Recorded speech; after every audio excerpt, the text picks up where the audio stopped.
The Agenda with Steve Paikin is made possible through generous philanthropic contributions from viewers like you. Thank you for supporting TVO's journalism. Tonight, should Ontario adopt a livable wage? Then we took our cameras to Bark Smokehouse in Toronto to see how a no-tip restaurant works in action. That's ahead on the agenda.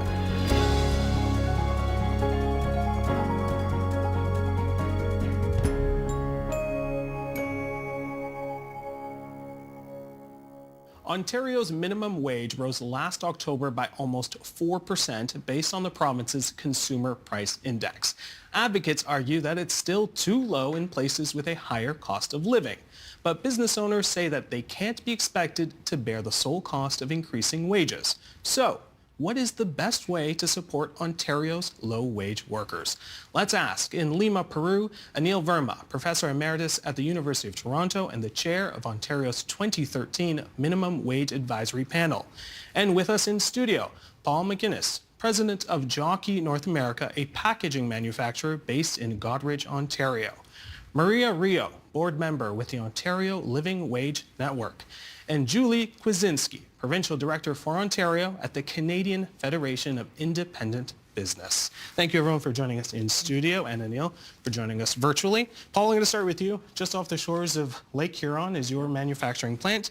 You are manufacturing plastic lids, tubs, buckets, you name it. Tell us, break it down for us. How much do you pay employees now under a living wage versus what they were making before? Our starting wage now is $21.27, and that's based on role, and it goes up from there based on experience. Prior to becoming a living wage employer, we were around the $17, $18 range. So making this commitment was a significant increase. But I think we approached it from a multifaceted idea, and I think it was probably the best decision we made. Tell me, in terms of percentage, how many employees would have been affected by that bump? So we'll say, for easy math, 35%. So we're about 115 employees when we did it. We were closer to 105, somewhere in there, and it impacts about 27 to 30 people. So, all right. Yeah. Maria, let's do a little math here. How does the Ontario Living Wage Network calculate how much a living wage should be in a particular area? Because if we look at, say, southwestern Ontario, we're looking at these are 2023 numbers, $18.65. But if we look at the GTA, we're looking at $25.05. So a big range there. Tell us how the math works. Sure. So to start with that, I want to talk a little bit about the minimum wage. That's set at the provincial level, and it's not indexed to any cost of living. The living wage is indexed to a cost of living. So we take into consideration your cost of rent, transportation, childcare, any applicable taxes or benefits, and we come up with an hourly rate that would be kind of the bare minimum to live in an area that you work at. So nothing extravagant. We're not looking at savings or anything like that. We're not looking at any emergencies, just the bare minimum. All right. Paul, I want to get a better understanding as sort of the reasons why you decided to be an employer that gives a living wage. First and foremost, it's the right thing to do. But we are in a small community. We're in the town of Goderich, Ontario. That is 8,000-ish people. So you see the people you work with every day, you meet their families, you see people that have more than one job just to make ends meet. And I think in good conscience, we had to do everything we could to help with that. We are a for-profit business and we can't spend our way out of it, but when we look at it from a business decision point of view, it has helped with recruiting, it has helped with retention, it has helped with image in the community. We wanted to become an employer of choice. You can't do that while not paying your people properly. So. I do have to ask, as a business, you're obviously looking at the bottom line as Absolutely. well. What's the impact on your bottom line? It's significant.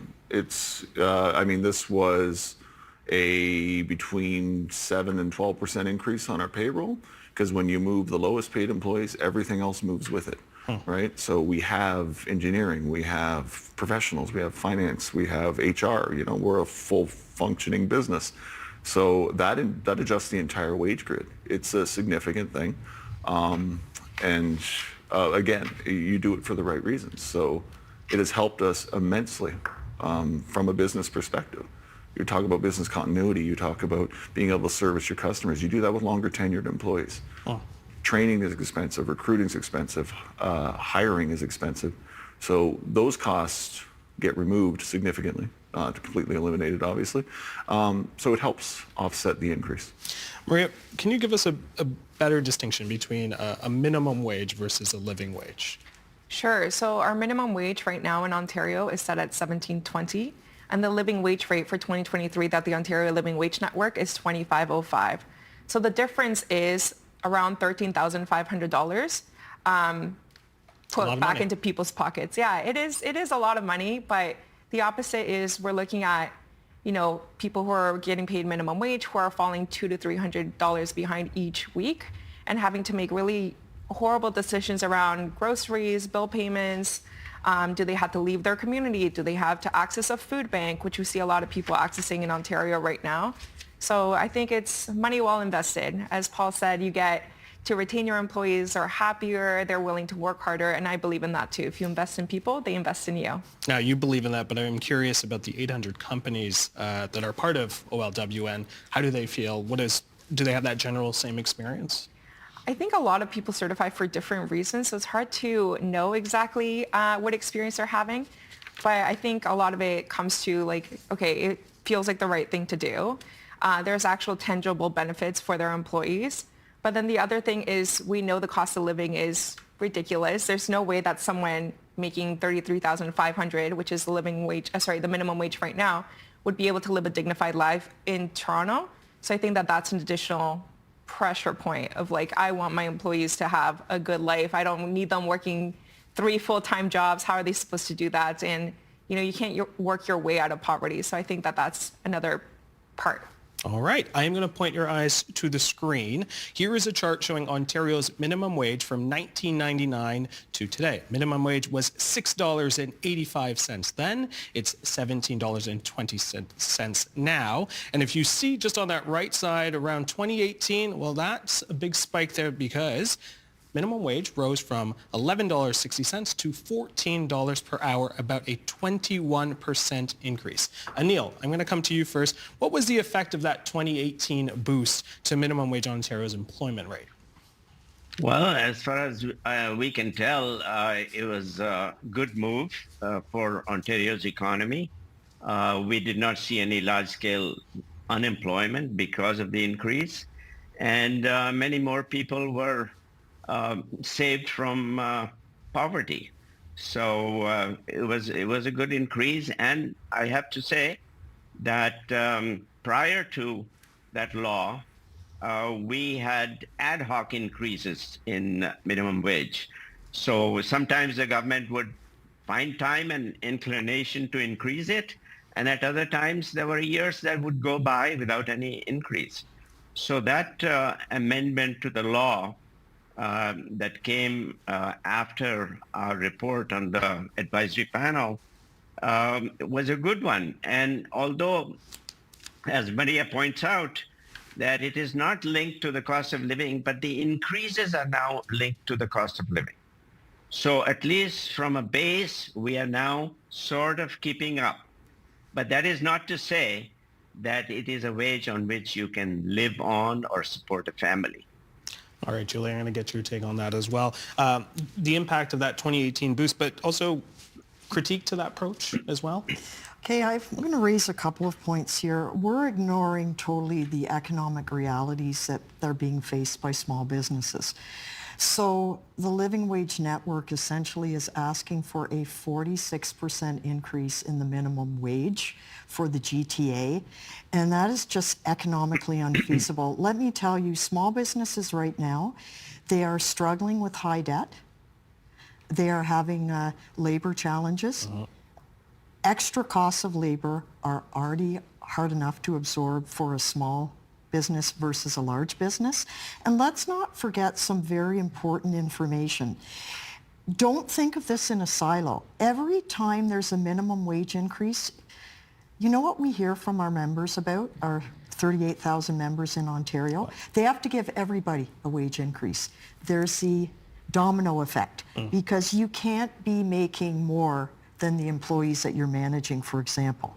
And also, very importantly, let's not forget that every time that there's a minimum wage increase, governments cheer, they take credit for it. It's easy to play Santa with somebody else's money. Small businesses are paying for it. They're footing the bill entirely. And guess what? Government is making money on payroll taxes. Just to give you an example, on a $50,000 salary in Ontario, payroll taxes, both federally and provincially, total over $5,000. And I think the one main point I want to make here is I agree, and CFIB members agree, that we should take care of the cost of the living wage issue. But should that be borne entirely by small businesses? Because small businesses are the biggest employers. And I think that's the point I'm trying to make here. You're asking small businesses not only to do wage increases, but also be responsible for cost of living increases. Where are the governments in this? Where are the governments in terms of lowering costs for people and for businesses? Because, Jan, you have to do both. Because if you don't lower the costs for businesses too, they are forced to increase their costs, which the low wage earners then have to pay, so they're no better off. And they're also forced to make some very difficult decisions. And I can tell you one very important thing that we hear from our members. We survey them a lot. They tell us that if government freed up money by lowering the small business tax rate, the threshold to access it, returning more workplace safety and insurance board surplus funds, lowering WSIB premium rates, they would take that extra money and pay their employees more. Okay. They say that time and time again. Thank you. All right, Marie, I'm going to get you to respond to that, and then we'll move on. Yeah, I think you said some things that I agree with, some things that I don't. So I definitely believe government has a role to play. And I see how hard it is for small businesses as well.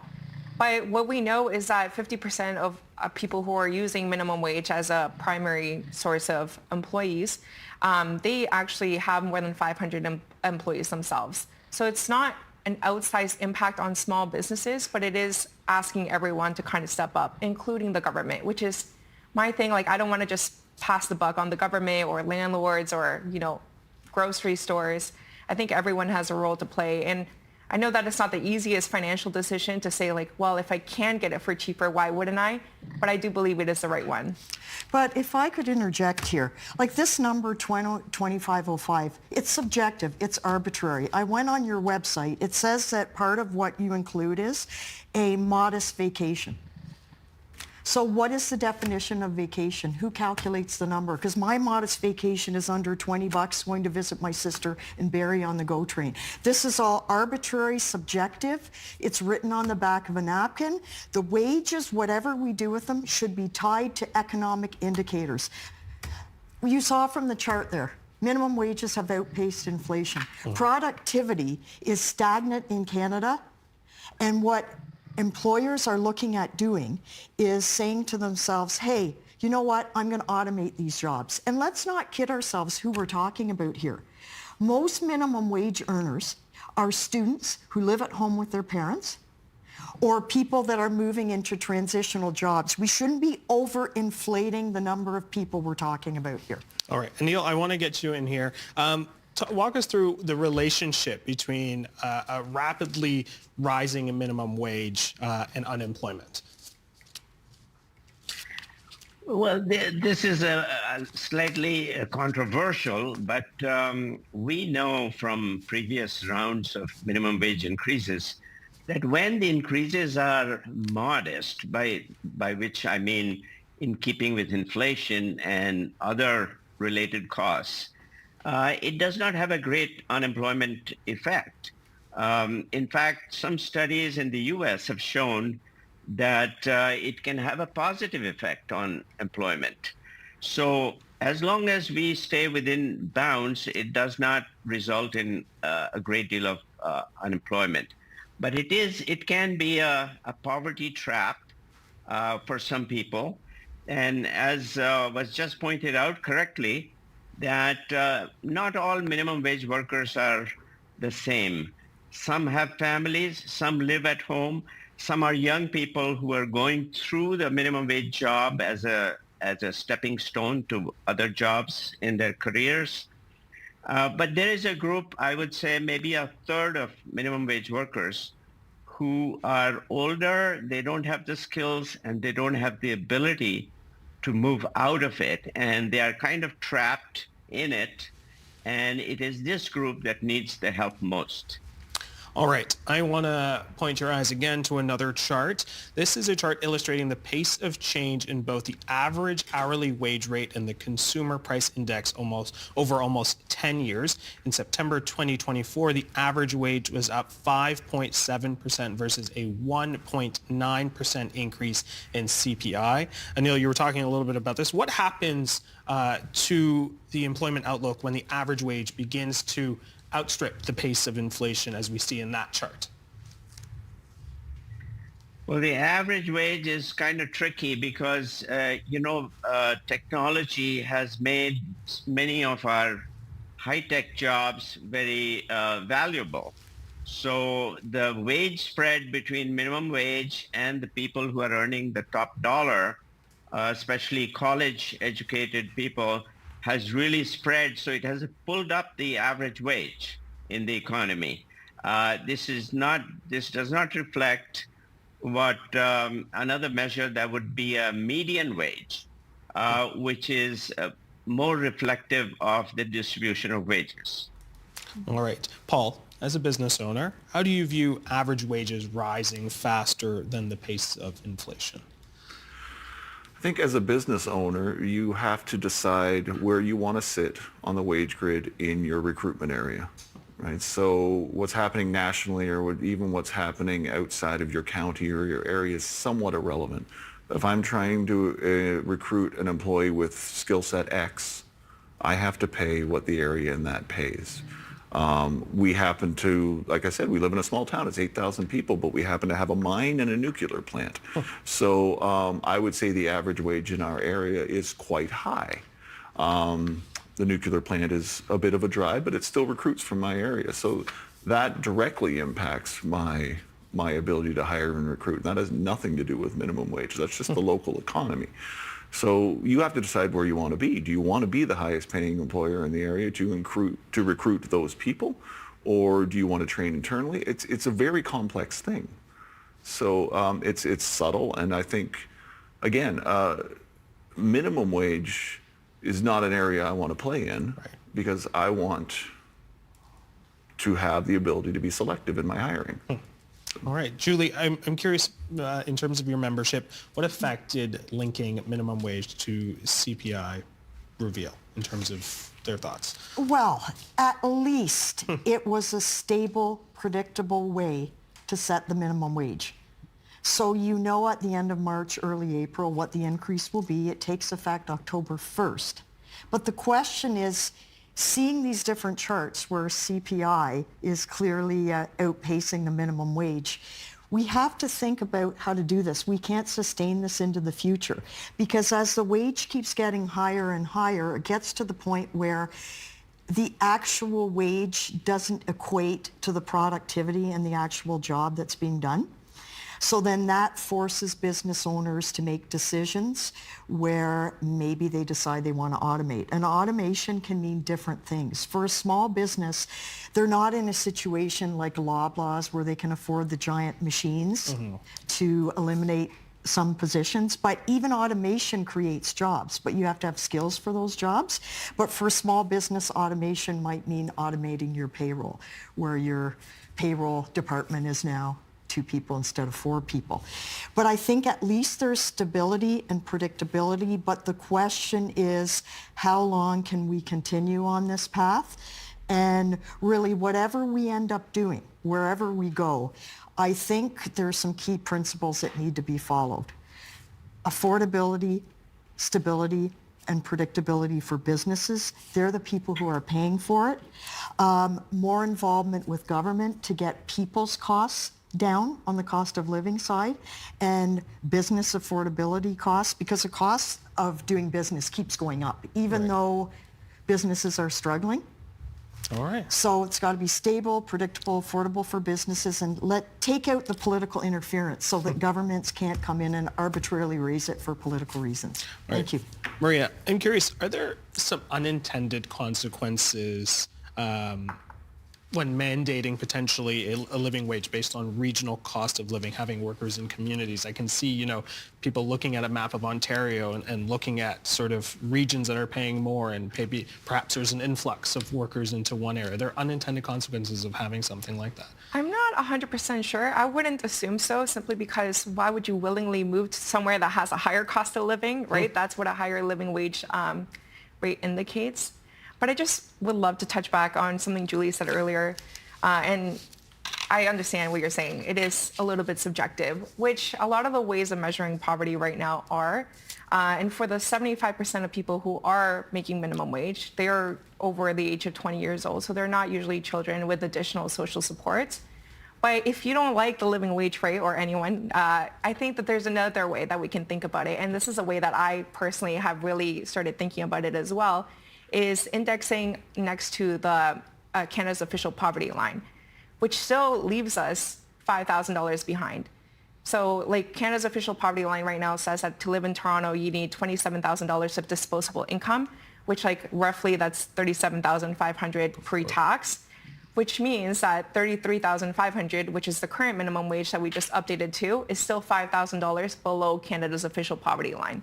So by asking people to work minimum wage jobs and not increasing it, and not saying that should be exclusively on small business owners, we are putting people directly into poverty. And as Anil was saying, that's a pretty unescapable trap. I think we need to address, it's really important here. I lobby the provincial government every day on various issues, and I always ask myself, can this be done? Feasibility. It can't. Think about it. Who sets the minimum wage? The province. So they would have to set it regionally. There are over 440 municipalities in this province. Where would the boundaries be? It's organized by single tier, districts, counties, regions. Do you think they could agree on the boundaries? And what if the minimum wage is one, or the living wage is one amount on one side of the street and a different side on the other? And I respectfully would say that you already have an issue with people flocking to Toronto because of jobs. I could see smaller towns losing people to big cities that have the higher living wage, and also losing their tax base, because when people move, taxpayers move, they lose their tax base. So a lot to unpack there, but thank you. Well, got Anil to unpack a little bit of that. Yeah. I'd like to, support that point about the heterogeneity within the group of people that we are addressing, the low-wage workforce. They are not all the same, and therefore we need different solutions for different groups. So what is the heterogeneity? Number one, for living wage, is the household. Are you a one-person household, or do you have dependents? How many wage earners are in the household, etc.? And this is a problem, I think, for further expansion of the living wage idea, which is, in principle, is a good idea. The other heterogeneity is geography. That is, Toronto is different from Northern Ontario, and so on and so forth. Now, in the U.S., one thing that large cities have done is that they have adopted a living wage for their own metropolitan area. This has happened in New York or San Francisco, Los Angeles, and so forth. In Canada, our cities do not have this power, and hence we don't have the ability to unpack the living wage or minimum wage, even minimum wage, by geographical area. So I think if we could move in this direction, that would be one great improvement over the status quo.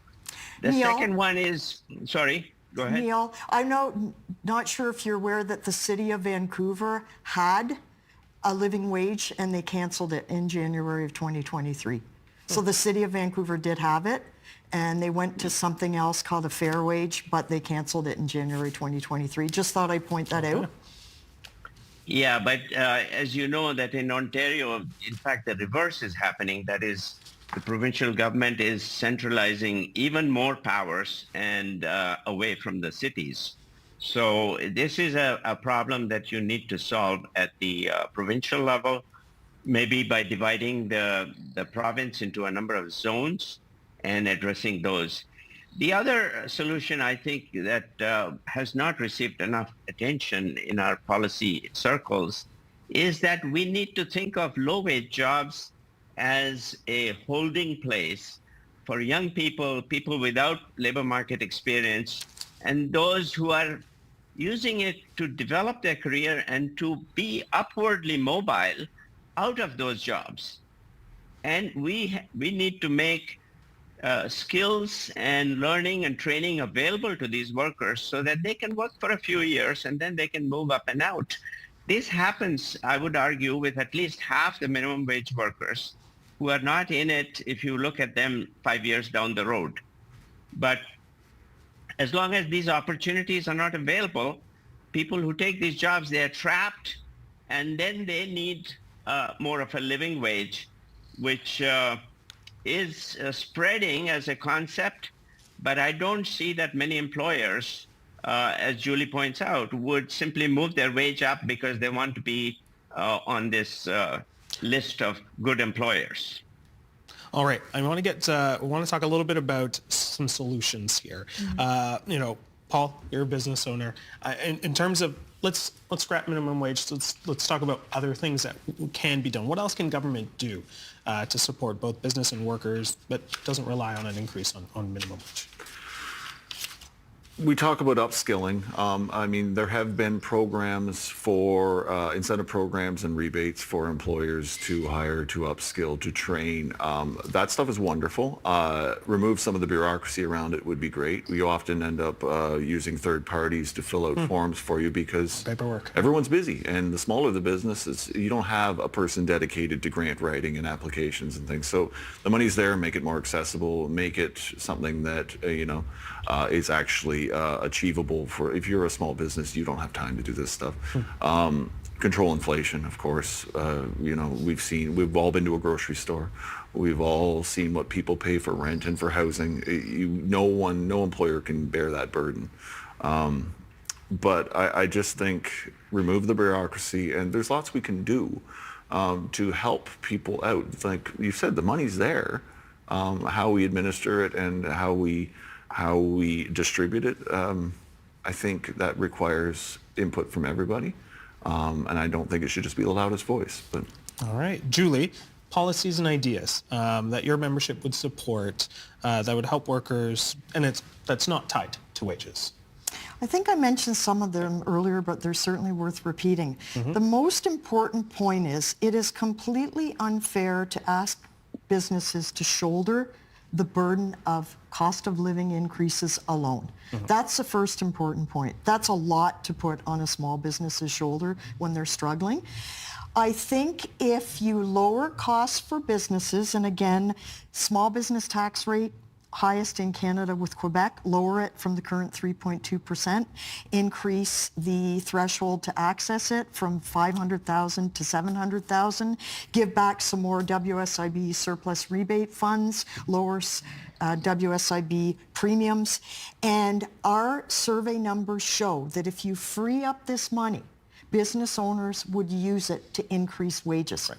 It's in the top two every time. All right. Anil, I'm curious, what would the benefit to the economy be if, we talked about upskilling here, workers had the legislated right to improve their skill sets? There should be legislated opportunities for them to improve rather than forcing them. We don't want to force people to do what they're not capable of, but in a lot of research that we have done, what we find is when you talk to minimum wage workers or low wage workers, they all aspire to something better down the road. No one takes a minimum wage job and aspires to spend the rest of their lives or the rest of their careers on the minimum wage. And when we don't have opportunities, when we relegate them to the minimum wage job forever, that is a trap, and that is cruel and unfair to them. Maria, you're going to get the last word here in terms of, solutions to getting us to a living wage, upskilling, and sort of the conversations we had here? What are your thoughts? I think the living wage is something that a lot of organizations have already adapted for a lot of reasons. So I'd like to also jump in additional solutions that we can look at. One of them, I think, would be indexing the cost of rent to the local wages that are available. So if most people are getting paid X amount, maybe we can index the cost of rent. The other one would be mandating a grocery code of conduct. So it's not just a voluntary thing that the grocers had to, agree to, but they actually had to be mandated to keep grocery costs low, because those are the two biggest costs right now. It's rent and food. So I think that would make a big difference. All right. Well, we are going to leave it there. I want to thank you all. And Neil, thank you so much. Maria, Julie, Paul, thank you so much for that. An important conversation, and one that I'm sure we'll have. All right. Thank you.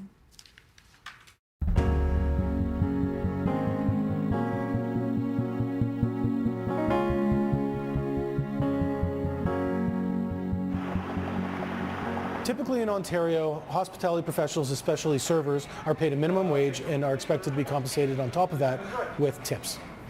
Hi, David Neinstein, owner of Bark Smokehouse in Toronto. I always wanted to create a model that eliminated the need for tips. I didn't think it was fair for the public. I didn't think it was fair for the staff. Barbecue was a food I always loved, and at the time I opened the restaurant, I didn't think that there was enough of it in Toronto, and I really wanted to introduce the cuisine to the city. For years we ran a traditional method of tipping, and I've been wanting to make the change for years, having lived in Europe and experienced a tip-free culture. A lot of people ask the reason why, and it's because this is a profession like any other, and we would like to be treated like the skilled professionals we are. Most people working in a lot of fields don't require tips to even out their paychecks. Whether you're a bus driver, you're working at a retail store, you're a city worker, no one gets tips. And so why should it be different for this industry? In the lead up to making the shift to a tip-free system, we consulted with experts in the field, both in the hospitality field and in the accounting field, and we spent a lot of resources communicating to both our staff and the public that this would be coming, so that when we did the actual shift, it wouldn't be so hard on the landing. Hi, my name is Corey Mintz. I'm a food writer, reporter, consultant, and author of The Next Supper, The End of Restaurants as We Knew Them, and What Comes Next. Corey, David. I've dedicated a lot of my career to researching this and to working, like with David Neinstein here at Bark. And my first question with him was why? Because you have to be passionate to make that change, because it's swimming hard upstream. The industry, consumer expectations, and the government are all set up to enforce the tipping culture, to make that the norm. And to do it any other way is so much work and a challenge to everyone else's expectations, and it even costs you more. You've got to pay payroll tax on the increased wages. So if you're going to do it, it has to be because you actually want to help change this industry and run your business in a better way that holistically takes care of all the people working in it. I probably started thinking about tips when I worked in restaurants as a cook, and in high-end restaurants I did the math and realized that on salary I earned less than minimum wage, and I saw a server in the kitchen one day counting money like this, and another more senior server came around and admonished him and said, "We never count money in front of the cooks." And I asked him why, and he said, "We know we earn double what you do, we don't need to rub it in." So the dynamic where a server might earn double what a cook earns is not universal, but it's fairly common in the nicer, fancier restaurants. I see tips as revenue and says we're allocating this primarily to one group of workers who are going to be treated and compensated very differently from another group of workers, even though the business needs these two groups of employees to work together as a team. I would love to see every restaurant treating the people working there fairly and paying everybody a living wage. I don't know that that's possible with tips ingrained the way they are and distributed the way they traditionally have been. It seems like once every 10 years, there's a movement towards getting away from tipping, which starts from restaurateurs frustrated that they don't control their revenue, that they can't actually unify their team to work together because of how differently they're treated and they're being compensated, and they decide to experiment with some form of no tipping. Currently, the number of restaurants across North America are using a no tipping, service fee, service included model account for probably a maximum of 1% of the industry. We started no tipping in 2015 and was successful implemented till 2017. It was called the Indian Street Food Company. Nobody was doing the no tipping in Canada. My name is Hemant Bhagwani. I own the Amaya Group of Restaurants. We're at Bar Goa in Toronto downtown. I studied in Europe, so I was so used to the culture of no tipping there. When I came to Canada, I noticed that the servers all depend on tips more than the equality of income in the restaurants. I wanted to see how I could make a change there.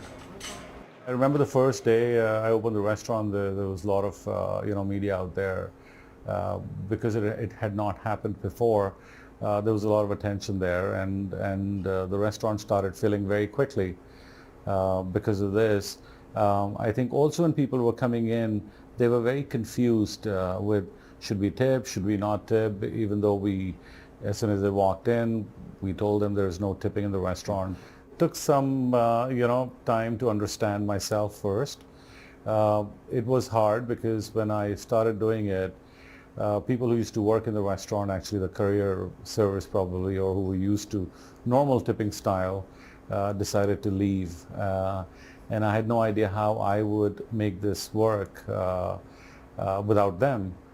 It's how you're going to maintain it was becoming harder. I realized it while I was doing it, how much the staff were involved into it. And eventually when we started doing the taxes there, I realized that CRA thought this was an income for the restaurant which is coming. So they taxed me there. They taxed on payroll taxes. So on both sides I got taxed on it as giving it out to the staff. So that's where it became a little messy in doing it. I had sold the company in 2017, and the new owners who took over actually stopped the no tipping policy there. I am planning to open a new restaurant in the Yorkville area where I'm planning to again start no tipping out there. If the money is coming in, I think it should be distributed equally. That's what I feel. Thank you very much. We were finally able to make the change in May of 2022. And to do so, I decided to create a new minimum wage at this restaurant, which was $22.50 an hour, meaning the entry-level wage of any employee would be that. When we made the shift, we increased prices by roughly 30%. Even though the average tip is roughly 20%, the extra administrative costs, the benefit packages, all the extra costs that we incur as a business really led us to need to increase to 30%, and we thought there was going to be sticker shock. But I'm happy to say that we received very minimal complaints from our guests as they were introduced to the new prices. Do you like tipping? I do. If I'm receiving tips, then I also tip well if I'm going to a restaurant as a guest. So 20% minimum, I feel like that's the base. Plus, I feel like this job is a very, very laborious job. You have to be on your feet all the time. So the base pay does not do justice to that. And this is the Makhan chute. So my name is Hardik Gulshan, and I work as a server in this restaurant called Bar Goa.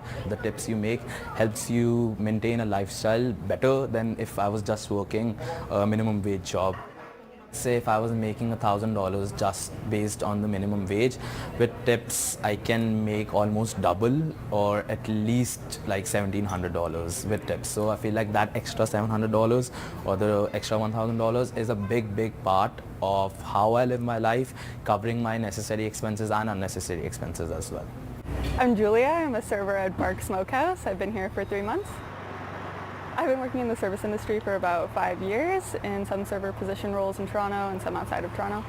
Tips are a huge selling point for when you're looking to get a job in the service industry. Like that's one of the main factors that you'll talk about in your interview, and what that tip system looks like, if it's divided certain ways with front of house, back of house. So when I applied here and I saw that it was a full wage system, that definitely piqued my interest, and I wanted to know more about that since I had never worked in that kind of environment before. I remember when I was preparing for my interview, and I read a few articles about Dave and the no-tip system, and the way he spoke about it in terms of it just creating such a supportive work environment between coworkers, front of house, back of house. It seemed really appealing to me and was something I wanted to learn more about. I was definitely concerned I would make less money if I gave up tips, and I haven't done the exact calculations comparatively to, say, last summer working at a restaurant that did have a tip system, but I would say just the difference in the work environment, the fact that it's much less toxic here, everybody really supports each other, and so it's a lot more consistent to have a set wage and to know what my shifts are going to be like every single day of the week, that it doesn't matter what section I have, what shift I have, who I'm working with, that it'll be a good shift. When I'm not serving, I have another job. I work as a drawing and painting instructor for kids and adults. Working as an art teacher, I definitely need the time to prep for those lessons, so having a set schedule where I know the exact hours that I'm going to work is really important, because then I can set aside solid chunks of time to work on my art. I do think more restaurants should move to a no-tipping system, and I find that whenever I present a bill to the customer, they're pleasantly surprised if they haven't already realized that this is a no-tipping restaurant. Sometimes they, even though it's written on the menu, they don't even really clue in. But it's, I think refreshing for everyone involved that they're not responsible for paying for somebody's livelihood or financial security. I've heard from a number of restaurants around the country who have been interested in hearing about our experience. It's been more than 2 years since we introduced this model, and there's no going back for us. Unfortunately, not a lot of them have ended up going through with the process, as there are a number of challenges that make it very difficult to make that transition. So the restaurant industry as a whole, in Toronto in particular, has been extremely challenged since COVID, and it has yet to recover.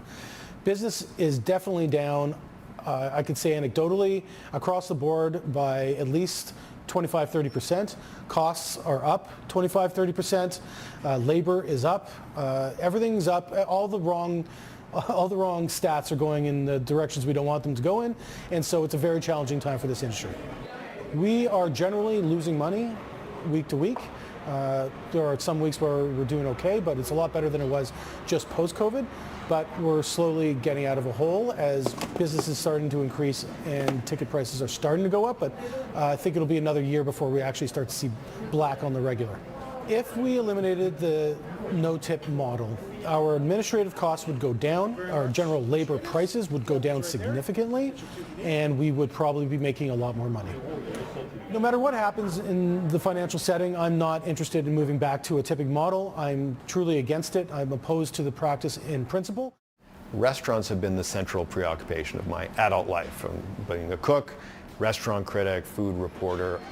Now, what's so special to me about restaurants, in addition to I'm going to try something delicious or amazing I've never eaten before, but it's an opportunity for someone, me, at my economic class, to experience what it's like to be a wealthy person for one night for the cost of $50 or $75. I can live like I think Vin Diesel probably lives every day, with someone asking me what I'd like to eat and cooking that food for me and carrying away a crumb lest it settle on the table. That's a pretty special thing. If a guest comes into the restaurant, I'm giving them food. That's not just part of the job that gets me the tips. It's an experience. It's how I talk to them, how I make them feel while they're in the restaurant. If you come into the restaurant, it's my job to make you feel like a king. And if you do not feel like that, then I wouldn't expect a tip from you. The tipping model is always going to be desirable and attractive to restaurants because it helps hide and suppress menu prices, right? You can pretend that the actual cost of the diner is lower than it really is. To really see tips being abolished and everyone move towards a full wage model, whatever you want to call it, you'd need to see a sea change of political will or industry change, and the industry is not one that changes overnight. There's no demand from customers. Customers love tipping, even though they hate it. There may be times where I wish I still got tips, where I feel like I've really gone above and beyond, and maybe the table hasn't exactly recognized it in a way that I felt that I needed to receive. But also, overall, I feel more valued, and it's kind of nice, I think, for everyone involved that it's it doesn't feel like it's on the customer to provide me with some sort of living wage, and to have a living wage is already kind of a problematic sentence in itself. Like, we should all be able to have health insurance and pay our rent and take care of ourselves mentally and physically. And so I think having it written on the menu that we don't accept tips, that we have a higher wage, lets people know that this is work, that it is skilled labor, and we are good at what we do and we deserve the pay that we get.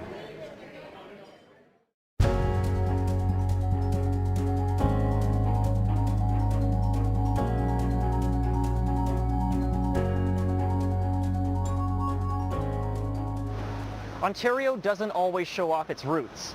For better or worse, the province we know today stems from colonization, Europeans coming to this land to extract all they could with little regard for Indigenous societies. Many traces of those early days have disappeared over the years, but in some places, like here in Haliburton, it survives to this day. This log chute behind me looks much as it would have more than 150 years ago when it was first built. It's a testament to how settlers overcame the obstacles of the natural world.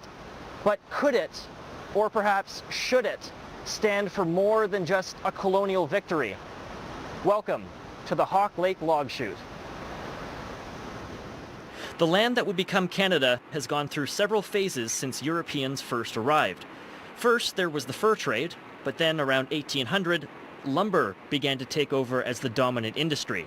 Fur prices had been dropping as clothing tastes change, and after years of aggressive harvesting, beaver populations were on the decline. Meanwhile, politics in Europe cut off England from its usual wood supplies, so it turned to Canada to fill the gap. Logging camps began to spread across the country. They often followed waterways for several reasons. Floating logs was the easiest way to get them from the bush to a sawmill, and plus, workers could use those same routes to get to the logging camps. Rivers and lakes were the backbone of this industry for more than a century, but rivers weren't a perfect solution either. If you've spent much time in central or northern Ontario, you'll know that river travel can have its challenges. On relatively flat and deep stretches, rivers are excellent for moving logs. But eventually, you come to something like this. Rapids and waterfalls were the logging industry's enemy. They often caused log jams. River drivers would then have to walk onto the pile and free it by hand, then make it back to shore before they got swept over the falls. It was dangerous and inefficient, so the industry decided to innovate. Rather than driving logs over falls and rapids, what if they could just bypass them altogether?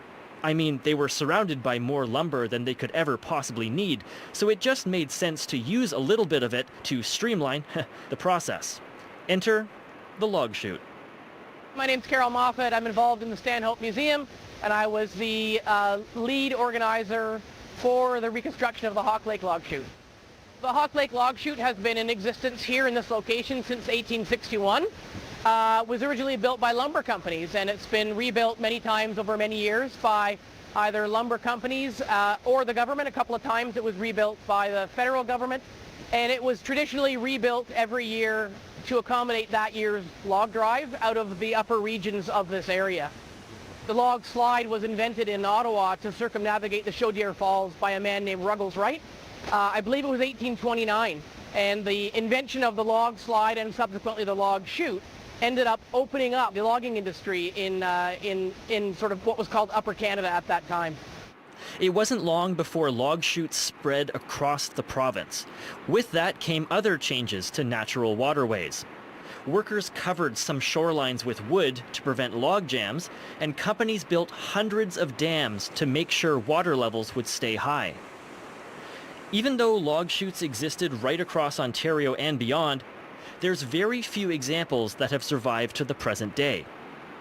If you know where to look, you might come across the remains of an original log chute, forgotten and left to decay in the forests of northern Ontario. That wasn't going to happen here at Hawk Lake. Volunteers have restored this chute several times over the years, and it's become a sort of time capsule from the heyday of the logging industry.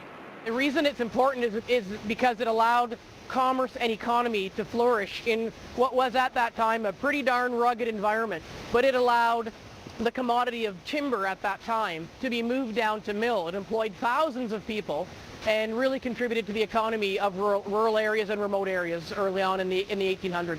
When they come to log chute, what I want people to know is how tough life was, and that it took a lot of effort and money and manpower to literally carve a living off of the land. We live in a world of conveniences, and folks who did this kind of work, they didn't have those conveniences, and it was really a hard scrabble struggle to survive. Loggers had a hard and dangerous lifestyle.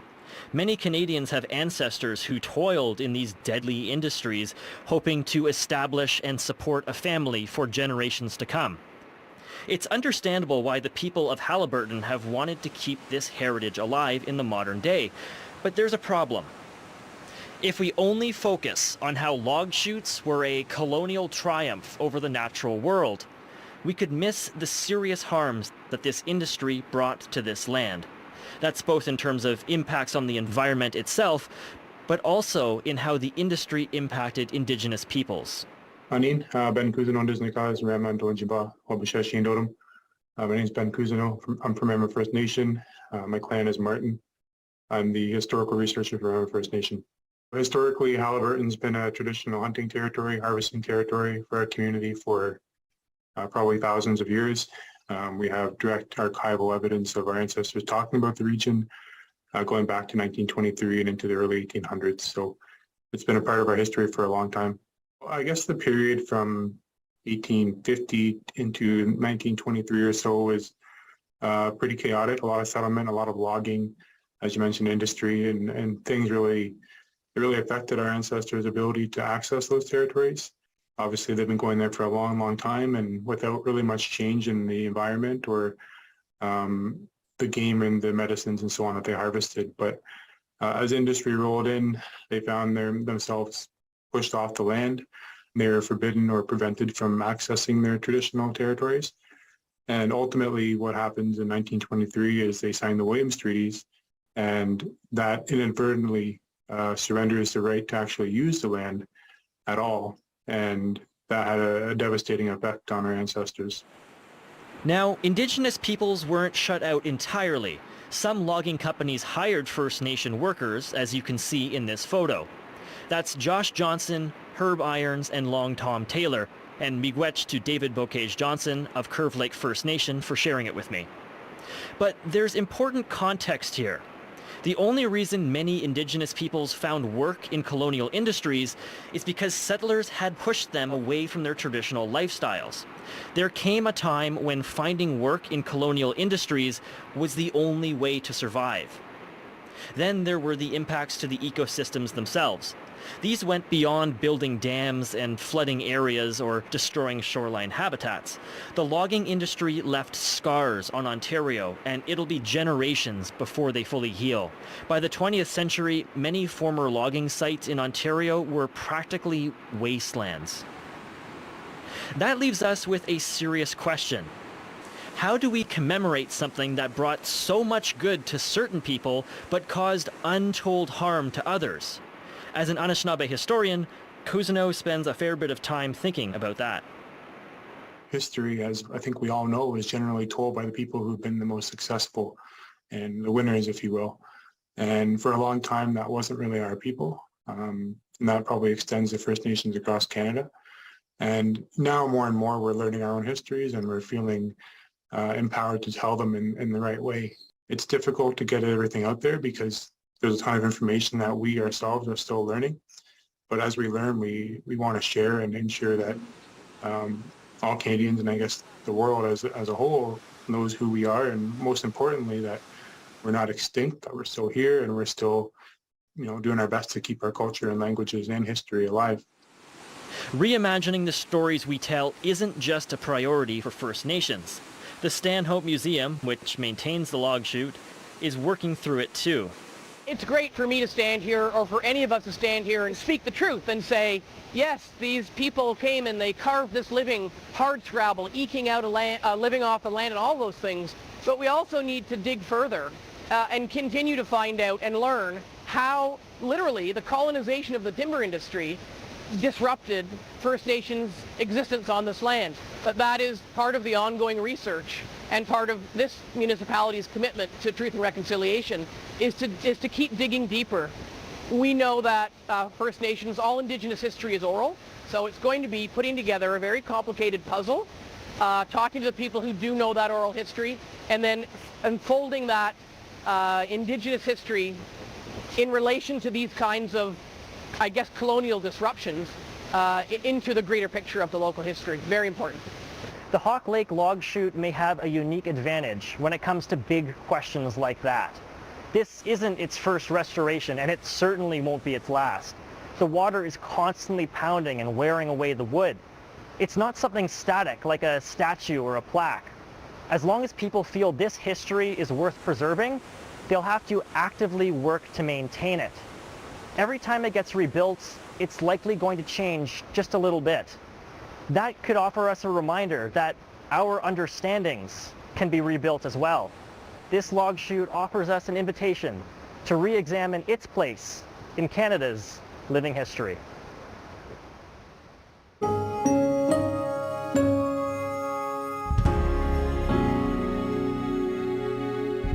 That is the agenda for Wednesday, November 13th, 2024. Tomorrow on the program, does Ontario have a distinct identity?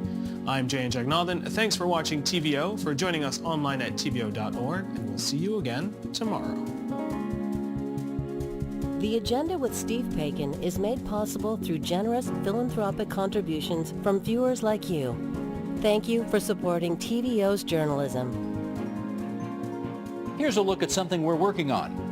Indigenous peoples, I think, generally have an oral history. We didn't have a written language. So in order to pass down our customs and our traditions and our values and our worldview, who we are, we needed to continue to tell those stories from generation to generation. And this is why the book is constructed as it is, as an oral history. If we do not tell the truth of our history, then our culture would die. That's coming up on The Agenda.